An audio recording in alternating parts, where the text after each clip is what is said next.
நிறைய பேருக்கு சில பயம் இருக்கும். ஸ்டாக் மார்க்கெட்ல இருக்கவங்க கூட ஃபாரெக்ஸ் பத்தி வரமாட்டாங்க. ஏன்னு பார்த்தா அதில நம்பர்ஸே வித்தியாசமா இருக்கு. என்ன இது ஒண்ணும் புரியாம பாயிண்ட் வச்சு அதுக்கப்புறம் ஒரு 4 டிஜிட் ஓடுது, இறங்குது. அதில ந அத பத்தின சில புரிதல் இல்லாத சில விஷயங்கள்லாம் வந்திருக்கும். அதோட லாட் சைஸ பார்த்தீங்கன்னா டிஃபரெண்ட்டா இருக்கும். நார்மல் குவான்டிட்டி மாதிரி இருக்காது அங்க இல்லையா? ஸோ அத பத்தி தான் இன்னைக்கு நம்ம பார்க்க போறோம். ஃபர்ஸ்ட் ஃபாரெக்ஸ் உடைய அந்த நம்பர், அந்த வேல்யூ எப்படி டிரைவ் ஆகுது? அந்த வேல்யூ எப்படி வந்திருக்கு அந்த வேல்யூ? அத பத்தி ஃபர்ஸ்ட் பார்த்துக்கலாம். இப்போ யூரோ, யுஎஸ்டி அப்படின்னு ஒரு பேர் எடுத்துக்கிறோம். அந்த பேர் எடுத்துட்டோம் அப்படின்னா, யூரோ, யுஎஸ்டி அப்படின்னு இருக்கு.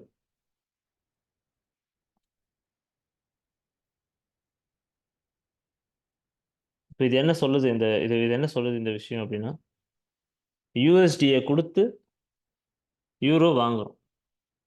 அதுதான் இதோடைய அர்த்தம். இப்ப யூரோ, யுஎஸ்டி வேல்யூ என்னவா இருக்கு? இப்போ 1.08714 அப்படின்னு இருக்கு. இது என்ன இது அப்படின்னா 1.087 யூஎஸ்டியை கொடுத்தா 1 யூரோ கிடைக்கும் நமக்கு. சரியா? 1 யூரோவோட விலை யூஎஸ்டியில் 1.087 அப்படின்னு சொல்கிறோம்.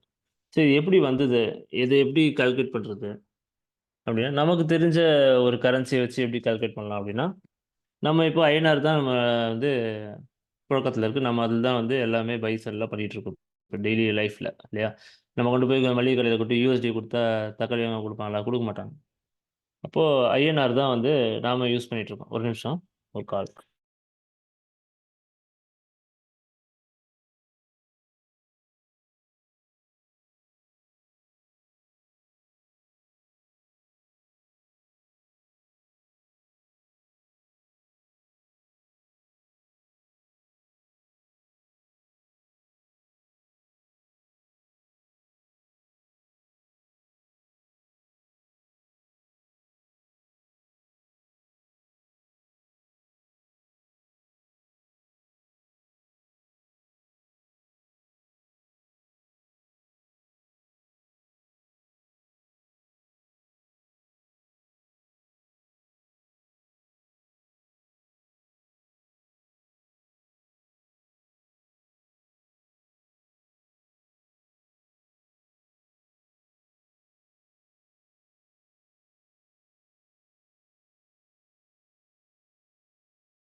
ஸோ நமக்கு தெரிஞ்ச ஒரு வேல்யூ வந்து வச்சு பார்ப்போம். இப்போ நமக்கு தெரிஞ்ச வேல்யூ ஐஎன்ஆர். அப்போ இதுல வர 2 கரன்சி இருக்கு. ஒரு யூரோ இருக்கு, ஒரு யுஎஸ்டி இருக்கு. அப்போ நம்ம இது 2த்துக்கான வேல்யூவ ஐஎன்ஆர்ல ஃபர்ஸ்ட் கால்குலேட் பண்ணி பார்ப்போம். என்ன இருக்குன்ட்டு.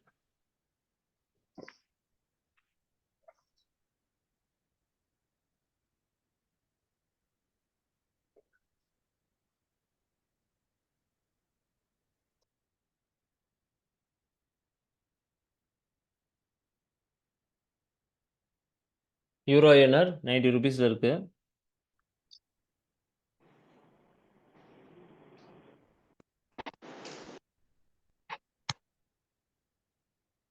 $90.156 சம்திங்.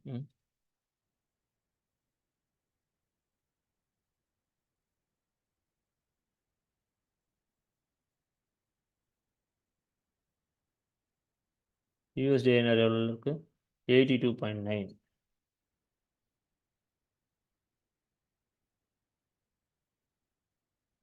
இப்போ இது 2த்தையும் டிவைட் பண்ணுறோம்னு வச்சுக்கோங்களேன். ஐஎன்ஆர் கேன்சல் ஆகிட்டு யூரோ யுஎஸ்டி கிடைக்கும். அப்போ என்ன அர்த்தம் அப்படின்னா, நாம என்ன பண்ணணும்? அப்போ அதோடைய வேல்யூஸை நாம டிவைட் பண்ணணும்.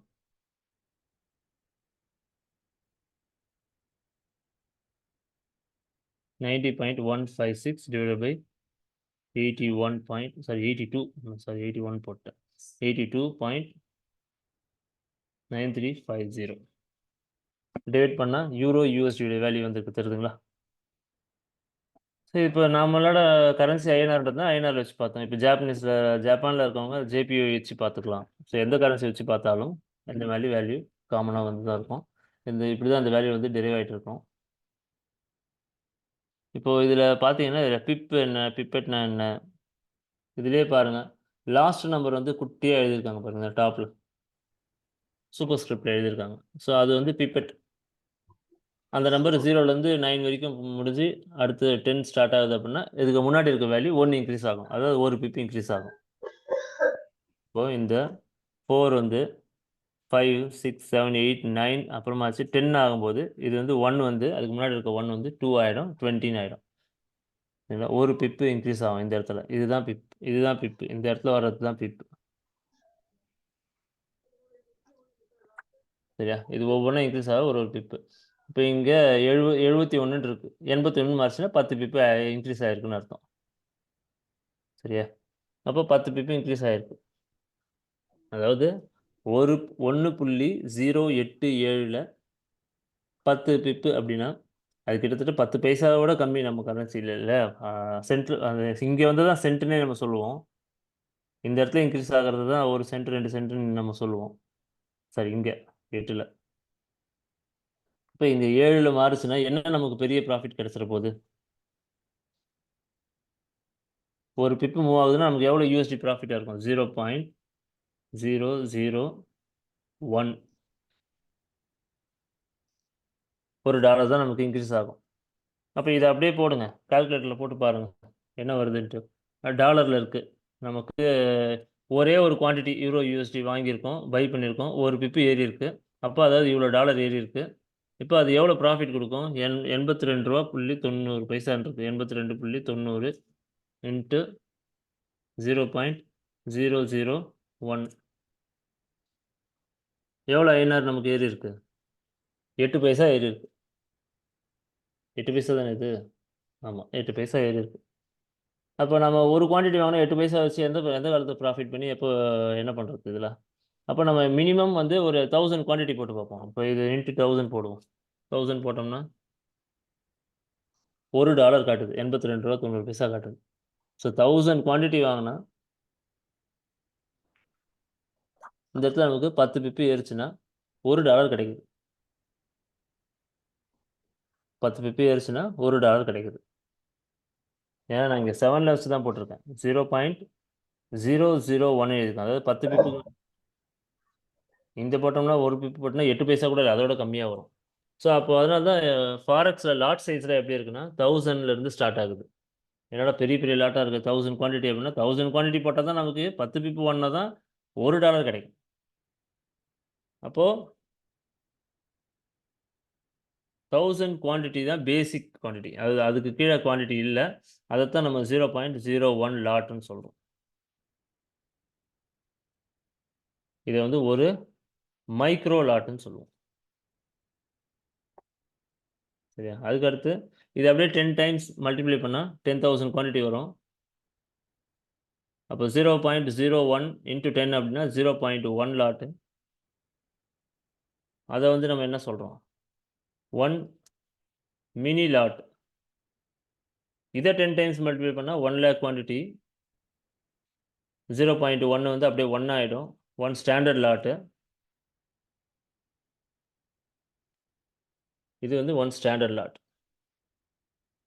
சரிங்களா? லாட் சைஸு இங்கே இப்படி தான் வந்து இருக்கும். ஒரு 0.1 லாட் அப்படின்னா 10,000 குவான்டிட்டி நீங்கள் வாங்கியிருக்கீங்கன்னு அர்த்தம். 0.2 லாட் அப்படின்னா 20,000 குவான்டிட்டி நீங்கள் வாங்கியிருக்கீங்க. இப்போ 0.02 அப்படின்னா 2000 குவான்டிட்டி வாங்கியிருக்கீங்க அப்படின்னு அர்த்தம். சரியா? இதுதான் வந்து ஃபாரெக்ஸில் இருக்க லாட் சைஸை பற்றின விவரம். இதுக்கப்புறமா வந்து என்ன இருக்குன்னா ஸ்ப்ரெட்டுன்னு ஒன்று இருக்குது. ஸ்ப்ரெட்டுனா என்னென்னா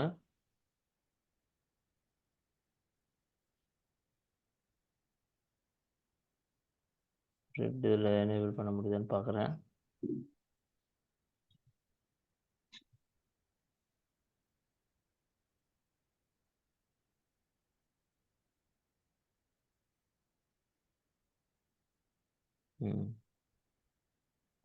இது பாருங்க, மிடில் இருக்க வேல்யூ தான் கரண்ட் மார்க்கெட் ப்ரைஸ்.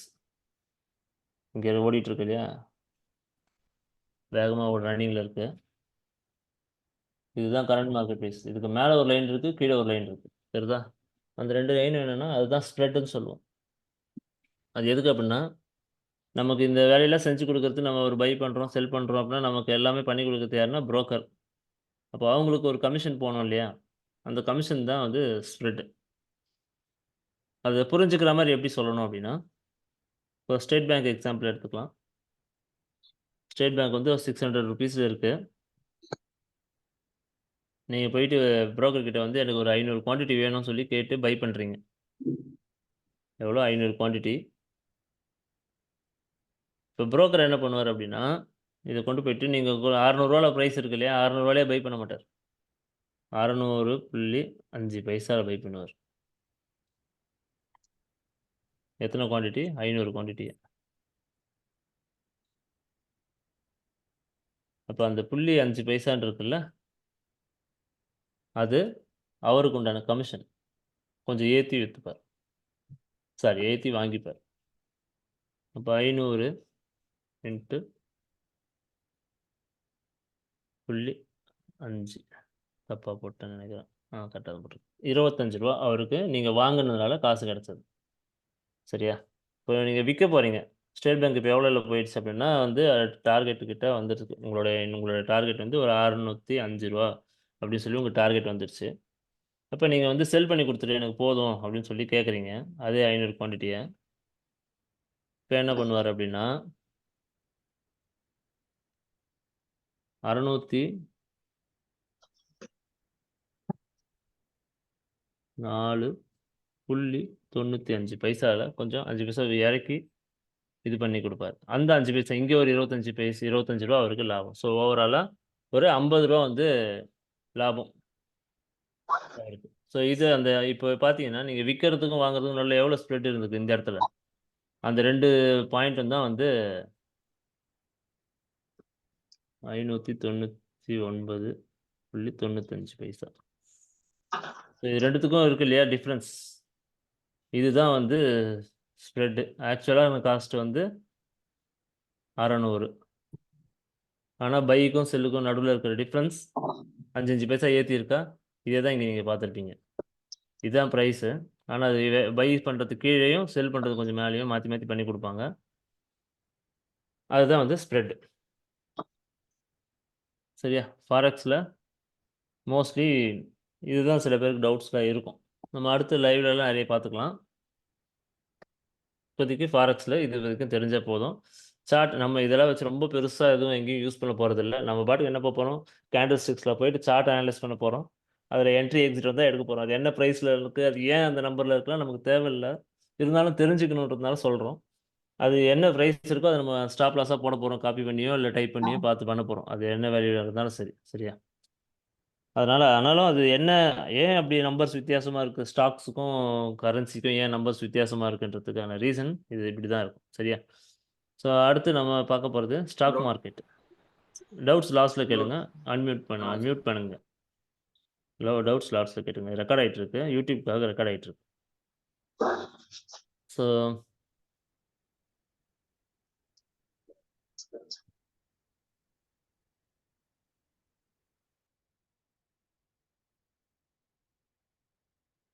நெக்ஸ்ட் வந்து ஸ்டாக் மார்க்கெட்.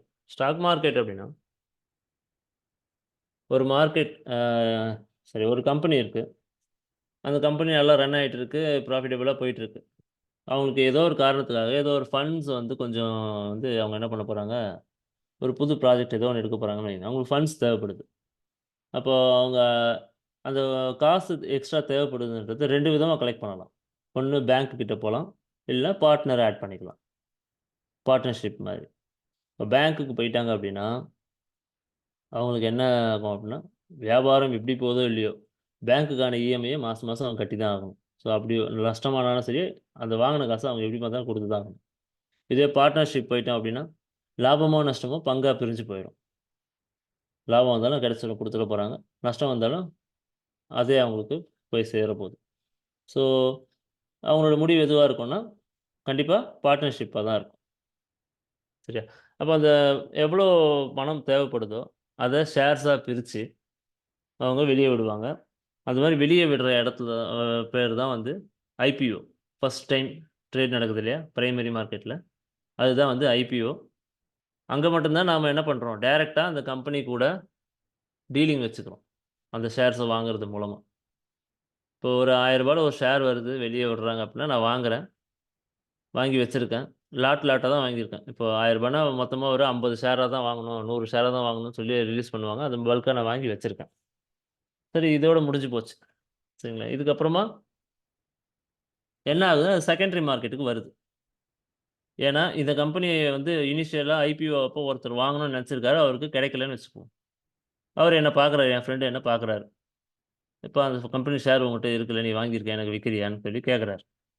நானும் பார்க்குறேன். ரூ. 1000 வாங்கணும். இப்ப ரூ. 1200 இருக்கு. எப்படி பார்த்தாலும் ரூ. 200 லாபம் அப்படின்னு சொல்லி, சரி இன்னும் நான் என்ன பண்றேன், ஒரு ஒரு ரூ. 20 சேர்த்து அவருக்கு ரூ. 1220க்கு என் ஷேர்ஸ விக்கிறேன். ஸோ இந்த மாரி ஷேர் ஹோல்டருக்கு நடுவுல நடக்கிற டீலிங் தான் செகண்டரி மார்க்கெட். சரியா? ஸோ இதெல்லாம் எது வழியா நடக்கும்னா, புரோக்கர் வழியா நடக்கும். அந்த புரோக்கர் எங்க இதெல்லாம் பண்ணி குடுக்குறாங்கன்னா, என்எஸ்சி, பிஎஸ்சி இந்த மாரி எக்ஸ்சேஞ்சஸ்ல பண்ணுவாங்க. இதெல்லாம் யாருக்கு கீழ கண்ட்ரோல்ல இருக்குன்னா, செபிக்கு கீழ கண்ட்ரோல்ல இருக்கும். ஓகே. ஸோ மார்க்கெட் இவ்வளோதான். ரொம்ப போட்டு குழப்பிக்கலாம் வேண்டாம். ரொம்ப இன் டெப்த்தா போனா நம்ம இங்க பியூரா டெக்னிக்கல் அனாலிசிஸ் பத்தி தான் படிக்கிறோம். ஃபண்டமெண்டல் அனாலிசிஸ் பத்தி இங்க நம்ம எதுவும் படிக்க போறதில்ல. அதனால மார்க்கெட்னா என்ன? எப்படி ரன் ஆகுது? செபினா யாரு? என்எஸ்சினா யாரு? ஐபிஓனா எப்படி இருக்கு? நம்ம ரெகுலரா பண்ற சார்ட்ஸ், ஸ்டாக்ல வாங்கி வைக்கிறோமே அது, அதெல்லாம் பத்தி இப்ப இந்த அளவுக்கு தெரிஞ்சா போதும். இப்ப இந்த ஸ்டாக்ஸா வாங்கி வைக்கிறீங்க இல்லையா? அது வந்து ஒரு அசெட் மாரி தான். ஒரு வீடு வாங்குறீங்க, ஒரு இடம் வாங்குறீங்க அப்படின்னா, அது மாதிரி தான் இதுவும் நம்ம ஸ்டாக்ஸா வாங்கி ஈக்விட்டீஸ்ல இன்வெஸ்ட் பண்றதுன்றது ஒரு அசெட் மாரி தான். நீங்க எப்போ வேணாலும் விக்கலாம், எவ்வளோ காலம் வேணாலும் வச்சுக்கலாம். அத வச்சு உங்க சந்ததிக்கு கூட அத வந்து மாத்தி குடுத்துக்கலாம். யாரும் இவ்வளோ நாளைக்கு மேல வச்சுக்கக்கூடாது, திருப்பி குடுன்னுலாம் கேட்க மாட்டாங்க. சரிங்களா? அது ப்ராஃபிட்ல இருந்தாலும் சரி, லாஸ்ல இருந்தாலும் சரி, உங்களோட விருப்பம் தான். நீங்களே திரும்ப விக்கிற வரைக்கும் அது உங்களுக்கே தான் சொந்தம். ஆனா, இது ஈக்விட்டீஸ். இத தாண்டி இன்னொரு விஷயம் ஒண்ணு இருக்கு. ஃபியூச்சர்ஸ். ஸ்டாக்ஸு, ஃபியூச்சர்ஸு, ஆப்ஷன் இந்த மாரி இருக்கு. ஃபியூச்சர்ஸ் அப்டின்னா, அது எதுக்கு இருக்கு அப்டின்னா, ஃபியூச்சர்ஸும், ஆப்ஷன்ஸும் வந்து ஹெட்ஜிங்க்காக வந்த ஒரு விஷயம் ஆக்சுவலா. ஹெட்ஜிங்னா என்னன்னா, நீங்க ஒரு போர்ட்ஃபோலியோ வச்சிருக்கீங்க. ஒரு ஒரு ஒரு ரூ. 2,00,00,000 ஒரு போர்ட்ஃபோலியோ வச்சிருக்கீங்கன்னு ஆ ரூ. 2,00,00,000 வேணாம். கொஞ்சம் சின்னதாவே பேசுவோமே. ஒரு ரூ. 10,00,000க்கு ஸ்டேட் பேங்கோடைய ஸ்டாக்ஸ் வாங்கி வச்சிருக்கீங்க. இப்போ அந்த ஸ்டேட் பேங்கோட ஸ்டாக்ஸு நீங்க வாங்கும்போது ஒரு ரூ. 400 இருந்தது. இப்போ ஒரு ரூ. 600 ட்ரேட் ஆயிட்டு இருக்கு. 200 பாயிண்ட் இருக்கு. உங்களோட டார்கெட் வந்து இங்க இல்ல. இன்னும் ஒரு 5 வருஷத்துக்கு ஹோல்டு பண்ணலாம் அப்படின்ற ஒரு கணக்குல வச்சிருக்கீங்க. ஆனா இதுக்கு நடுவுல என்ன வேணா நடக்கலாம் இல்லையா? அந்த மாரி ஒரு விஷயம் வந்து நடக்குது. என்னன்னா, ஏதோ ஒரு பேட் நியூஸ் வருது. ஸ்டேட் பேங்கோட ஷேர்ஸ் வந்து பெருசா ட்ராப் ஆக போகுது அப்படின்ற மாரி உங்களுக்கு ஒரு நியூஸ் வந்துருது முன்னாடி. இப்ப நீங்க என்ன பண்ணணும்? 1 எல்லாத்தையும் வித்துட்டு வெளிய வரணும். பட் இதெல்லாம் வித்துட்டு வெளிய வந்தா அ திரும்பவும் அதே பிரைஸ்ல லோல புடிச்ச மாரி உங்களுக்கு கிடைக்குமான்னு தெரியாது. இல்ல ஏதோ ஒரு விஷயம். ஆனா உங்களுக்கு விக்கிறதுக்கு விருப்பம் இல்ல. அப்போ அந்த வரப்போற லாஸ குறைக்கணும். பிளஸ் இருக்கிற ப்ராஃபிட்டையும் தக்க வைக்கணும். அப்டின்னா என்ன பண்றது? இருக்கிற ப்ராஃபிட்ட தக்க வைக்க முடியாது. ஏன்னா இறங்க போச்சுன்னா, அந்த ப்ராஃபிட் இறங்கிடும். அதனால ஒரு வேள லாஸ் ஆச்சுன்னா, இன்னும் கீழ போச்சுன்னா, ரூ. 600 இருக்கிறது ரூ. 300க்கு போச்சுன்னா, அந்த 100 பாயிண்ட் லாஸ் ஆச்சுன்னா என்ன பண்றது? அப்போ அதுக்கு தான் ஃபியூச்சர்ஸ் அப்டின்னு சொல்லி ஒண்ணு இருக்கு. அத நம்ம யூஸ் பண்ணிக்கலாம். அதாவது ஸ்டாக் மார்க்கெட்ட பொறுத்தவரைக்கும், ஸ்டாக்ஸ்ல பொறுத்தவரைக்கும் உங்களால பை பண்ணி செல் பண்ண முடியும். ரிவர்ஸ்ல பண்ண முடியாது. செல் பண்ணி பைலாம் பண்ண முடியாது. நான் இப்ப செல் பண்ணிடுறேன் என் ஸ்டாக்ஸ. நான் வந்து அடுத்த ஒரு 2 வருஷத்துக்கு அப்புறம் வாங்கிக்கிறேன் அப்படிலாம் வாங்க முடியாது. இருக்கிறத பை பண்ணிக்கலாம். 2 வருஷத்துக்கு அப்புறம் வித்துக்கலாம் வேணும்னா. ஆனா ஃபியூச்சர்ஸ்ல அப்படி இல்ல. ஃபியூச்சர்ஸ்ல என்ன பண்ணலாம், ரிவர்ஸ்ல ட்ரேட் பண்ணலாம். ஃபர்ஸ்ட் எடுத்த உடனே செல்லும் பண்ணிட்டு, குறைஞ்ச பிரைஸ் வந்த உடனே பை பண்ணிக்க முடியும். இப்ப ரூ. 500 இன்னைக்கு இருக்கு. இல்ல ரூ. 600 இன்னைக்கு இருக்கு. நாளைக்கு அது வந்து குறைஞ்சிரும். எனக்கு கன்ஃபார்மா தெரியுது. குறைஞ்சிரும்னு தெரியுது. நான் இப்பயே ரூ. 600 வித்துட்டேன் அப்டின்னா, கீழ குறைஞ்ச உடனே ரூ. 500 வந்துருச்சு அப்டின்னா, நான் போய் அங்க பை பண்ணேன் அப்டின்னா, அந்த குறைஞ்ச 100 பாயிண்ட் எனக்கு வந்து ஒரு லாபம். சரிங்களா? இப்போ ஃபார் எக்ஸாம்பிள் இந்த ஃபியூச்சர்லாம் வந்து பார்த்தீங்கன்னா, 1 குவான்டிட்டி, 2 குவான்டிட்டிலாம் வாங்க முடியாது. லாட் சைஸ் ஃபிக்ஸ்டு பல்க் குவான்டிட்டியா தான் வாங்க முடியும். ஒவ்வொரு ஸ்டாக்குக்கும் ஒரு குவான்டிட்டி ஃபிக்ஸ் பண்ணியிருப்பாங்க. அது எவ்வளோ தூரம் ஓடுது ஒரு நாளைக்கு அதெல்லாம் பேஸ் பண்ணி ஃபிக்ஸ் பண்ணியிருப்பாங்க. அப்படி பார்த்தா ஸ்டேட் பேங்க்குக்கு 1500 குவான்டிட்டிங்கிறது ஒரு லாட் சைஸ். ஒரே நிமிஷம்.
ஸோ F&O ஃபியூச்சர்ஸில் வந்து லாட் சைஸ் வந்து பார்த்தீங்கன்னா ஃபிக்ஸ்டாக தான் இருக்கும். எக்ஸாம்பிளுக்கு ஸ்டேட் பேங்க் எடுத்துக்கிட்டிங்கன்னா 1500 குவான்டிட்டின்றது ஒரு லாட். அப்போது ஒரு லாட் எடுத்தீங்கன்னா 1500 குவான்டிட்டி. ரெண்டாவது லாட் வாங்கினீங்கன்னா 3000 குவான்டிட்டி ஆகிடும். 2 டைம் 1500 1500 அப்படி தான் இன்க்ரீஸ் ஆகும். 3 லாட் எடுக்கணும்னா 4500. இது நடுவில் இருக்க வேறு எந்த நம்பரும் அதில் வராது. ஸோ ஃபிக்ஸ்டாக தான் வாங்க முடியும். இப்போ உங்கள் 10 லட்ச ரூபா ஸ்டாக்ஸுக்கு வந்து நீங்கள் ஒரு 2 லாட்டை வந்து என்ன பண்ண போகிறீங்க, ரிவர்ஸில் செல் பண்ணி வைக்க போகிறீங்க. இறங்க போகுதுன்னு தெரிஞ்சு 600 இருக்கிறது நாளைக்கு வந்து கீழே விழுந்துடும். அப்போ செல் பண்ணுறீங்க அப்படின்னா உங்களுடைய ஆக்சுவல் ப்ராஃபிட் அங்கே வந்து குறைஞ்சாலும், உங்களுடைய அதாவது போர்ட்ஃபோலியோவில் இருக்க ப்ராஃபிட் குறைஞ்சாலும், இந்த F&Oவில் நீங்கள் செல் பண்ணியிருக்கீங்களா ரிவர்ஸ், அது ப்ராஃபிட் வந்திருக்கும். நீங்கள் கீழே வந்தோடனே அந்த ப்ராஃபிட்டை புக் பண்ணிவிட்டு வந்த ப்ராஃபிட்டுக்கு நீங்கள் இன்னும் குறைஞ்ச விலையில் கிடைக்குதுன்ட்டு ஸ்டேட் பேங்க் வாங்கி போட்டால் கூட போட்டுக்கலாம். ஸோ அந்த மாதிரி வந்து ஹெட்ஜிங் ஆப்ஷனுக்காக தான் வந்து ஃபியூச்சர்ஸ் அண்ட் ஆப்ஷன்ஸ்லாம் இருக்குது. ஃபியூச்சர்ஸ் என்னன்னு பார்த்தீங்கன்னா, இப்போது ஒரு 1500 குவான்டிட்டி 600 இருக்குது அப்படின்னா நமக்கு எவ்வளோ ஆகுது? 600 இன்ட்டு 1500 குவான்டிட்டி எவ்வளோ ஆகுது? ஒரு 9 lakhs ஆகும். அதுவே வந்து 1500 குவான்டிட்டி ஃபியூச்சர்ஸில் வாங்குறோன்னா வெறும் 2 லட்சம் இருந்தால் போதும். அவ்வளோ கம்மியாக கொடுக்குறாங்க. ஏன் அவ்வளோ கம்மியாக கொடுக்குறாங்க? அவ்வளோ கம்மியாக கொடுக்குறதுனால அப்போ ஏதோ ஒரு செக் இருக்கும் இல்லையா? எதுவுமே வந்து ஏதோ ஒரு பெனிஃபிட் நமக்கு இருக்குன்னா அதுக்கு ஈக்குவலாக அங்கே வந்து அந்த பக்கத்தில் இன்னும் ரிஸ்க்கும் வச்சுருப்பாங்க. மார்க்கெட்டை பொறுத்த வரைக்கும் எல்லா இடத்துலையுமே அப்படி தான் இருக்கும். எங்கே நமக்கு பெனிஃபிட்டாக இருக்கோ அதே இடத்துல அதுக்கு ஈக்குவலாகவோ இல்லை அதோட பெரிய ரிஸ்க்கோ எங்கேயும் இருக்கும். என்னென்னு பார்த்தீங்கன்னா ஃபியூச்சர்ஸ்க்கு உங்களுக்கு 3 மாதம் தான் டைம். அதுக்கு மேலே நீங்கள் நினச்சா கூட வச்சுக்க முடியாது. புரோக்கரே படித்து பிடுங்கிடுவாங்க. க்ளோஸ் பண்ணிட்டு போப்பா பொசிஷன்ட்டு. சரியா? உங்களோட அதுக்கு எப்படி ரன் ஆகிட்ருக்கோன்னா ஸ்டேட் பேங்க் ரன் ஆகிட்ருக்குன்னு வச்சுக்கோங்க. எவ்வளோ? 600 ரன் ஆகிட்ருக்கு. 600 இருக்குது அப்படின்னா ஸ்டேட் பேங்க்குடைய கரண்ட் மந்த் இது என்ன மந்த்? மார்ச் மாதம். அப்படின்னா மார்ச் ஃபியூச்சர் அப்படின்னு ஒன்று ரன் ஆகிட்ருக்கும். அது வந்து ஒரு 605 ரன் ஆகிட்ருக்கும். ஸ்டேட் பேங்க்குடைய ஏப்ரல் ஃபியூச்சர் 607 ரன் ஆகிட்ருக்கலாம். மே ஃபியூச்சர் 610 ரன் ஆகிட்ருக்கலாம். இந்த மாதிரி ஒரு ப்ரீமியம் ப்ரைஸில் கொஞ்சம் முன்னாடி தாண்டி ரன் ஆகிட்ருக்கும். இது ஒவ்வொன்றுத்துக்கும் இது 2 லட்சம்னா இது 2,10,000 இது 2,15,000 மார்ஜின் கேட்பாங்க. மார்ச்சுடைய ஃபியூச்சர் வாங்கினீங்கன்னா மார்ச்சுடைய கடைசி வியாழக்கிழமையோடு அதோடைய வேலை முடிஞ்சு போச்சு, எக்ஸ்பைரி ஆகிடும். உங்கள் பொசிஷனில் இருந்தது காணாமல் போயிடும் நீங்கள் வச்சுருந்தா கூட. அது என்ன ப்ராஃபிட்டோ லாஸோ புக் ஆகிட்டு வெளியே வந்துடும், க்ளோஸ் ஆகிடும். ஒருவேளை ஏப்ரல் ஃபியூச்சர் வாங்கி வச்சுருக்கீங்கன்னா ஏப்ரல் மாதத்தோடைய கடைசி வியாழக்கிழமை வரைக்கும் ஹோல்டில் இருக்கும். அதுக்குள்ள நீங்கள் எப்போனா வெளியே விற்கலாம். இப்போ வாங்கிட்டு இப்போவே கூட விற்கலாம், தப்பு இல்லை. உங்கள் டார்கெட் இன்றைக்கே போயிடுச்சுன்னா கூட வாங்கிக்கலாம். நீங்கள் எந்த மாதத்துல வேணாலும் எந்த மாதத்தில் வேணால் வாங்கிக்கலாம். இந்த 3 மாதத்துக்கு நான் இப்போ மே மாதத்தோட ஃபியூச்சர் வாங்குறேன் இன்றைக்கே அப்படின்னா வாங்கலாம், தப்பு இல்லை. இனி வாங்கின அடுத்த செகண்டே ப்ராஃபிட் காட்டுது நான் விற்க போகிறேன்னா விற்றுக்கலாம், தப்பு இல்லை. சரியா? அதனால் ஃபியூச்சர் அண்ட் ஆப்ஷன் வந்து மே மாதத்து வாங்கினா மே மாதம் வரைக்கும் ஹோல்டு பண்ணணுமா அப்படிலாம் கிடையாது. எப்போ வேணாலும் வாங்குறது எப்போ வேணாலும் விற்றுக்கலாம். சரியா? சரி, இவ்வளோ தாங்க ஃபியூச்சர் அண்ட் ஆப்ஷன்ஸ். ஆப்ஷன்ஸை பற்றி தனியாகவே பார்ப்போம். ஆப்ஷனை பற்றி இங்கே சொல்கிறதுக்கு டைம் இருக்காது. ஏன்னா அதை உட்காந்தாலுமே ஒரு மாதம் பற்றி பேசலாம். பேசிக்காக தெரிஞ்சுக்கோங்க. ஆப்ஷன்ஸில் வந்து ஃபியூச்சருக்காவது 2 லட்சம் தேவைப்படுது. ஆப்ஷனுக்கு 5000 10,000 இருந்தால் கூட வாங்கிக்கலாம். சரியா? அப்போது யோசிச்சு பார்த்துக்கோங்க. நான் ஏற்கனவே சொன்னது தான். 9 லட்ச ரூபா ஸ்டாக்ஸு 2 லட்சம் 2 லட்சத்துக்கு கிடைக்கும் போதே அதில் டைம் 3 மாதம் தான் வேலிடிட்டி. அப்போ ஆப்ஷன்ஸில் 10,000 கூட வாங்கிக்கலாம் அப்படின்னா அப்போ எதுக்கு 2 லட்சத்துக்குள்ள அங்கே போய் வாங்க போகிறோம்? எல்லாமே இங்கேயே வாங்கிக்கலாம் இல்லையா? அப்போ இங்கேயும் ஒரு ட்விஸ்ட் இருக்கும். அங்கே வந்து அது தனியாக மார்க்கெட்டே ஏறினாலும் வேகமாக ஏறினா தான் உங்களுக்கு காசு, நின்றுச்சுனாலே உங்கள் ப்ராஃபிட் வந்து கரைய ஆரம்பிச்சிடும். ஸோ அந்த மாதிரி பெரிய ரிஸ்க் இருக்குது. அது தனியாக பார்ப்போம். ஸோ இதுக்கப்புறம் நீங்கள் அன்மியூட் பண்ணலாம். டவுட்ஸ் இருந்தால் கேட்கலாம்.